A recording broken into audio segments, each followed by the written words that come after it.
குஞ்சரத்தம்மாள். அவங்கள பத்தி தான் இன்னைக்கு பார்க்க போறோம். ஃபுல் வீடியோ பாருங்க. நான் தான் உங்க மீலோஷினி ராஜா, சான்ஃபைபர் ஷீட் ஏஜென்சி ஜிராமி. திருச்சியில ரூஃபிங் ஷீட் பிசினஸ் பண்ணிட்டு இருக்கோம்.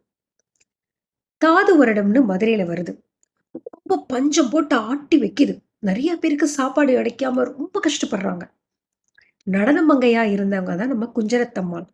அவங்க என்ன பண்றாங்க, அவங்க வீட்டு வெளியில கஞ்சி தொட்டிய ஓப்பன் பண்றாங்க.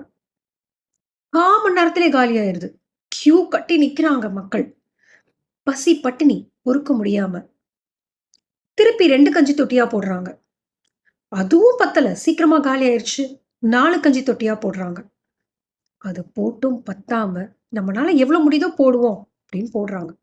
அதுவும் பத்தாம, ஒரு அம்மா எலும்பு தோலுமா ஒரு குழந்தைய கையில வச்சுட்டு, "எனக்கு பால் சுரக்கல. குழந்தைக்கு பால் கொடுக்கணும். ஒரு குவள எனக்கு கஞ்சி தாங்க" அப்படின்னு வந்து கேட்குறாங்க. அந்த அம்மா ரொம்ப கஷ்டப்பட்டு, ஓகே. நம்ம ஒரு முடிவு எடுத்துட்டாங்க.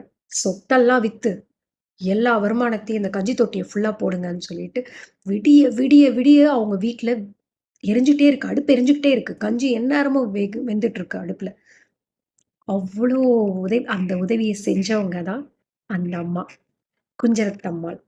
அந்த தாது வருடம் முழுசும் அவங்க எல்லார் பசியும் ஆத்துனவங்க.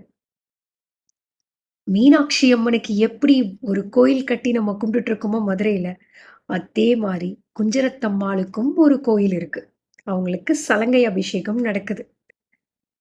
இந்த ஹிஸ்டரி நம்மளுக்கு நெறைய பேருக்கு தெரிஞ்சிருக்காது. உங்களுக்கு பிடிச்சிருந்ததுன்னா ஷேர் பண்ணுங்க. நன்றி.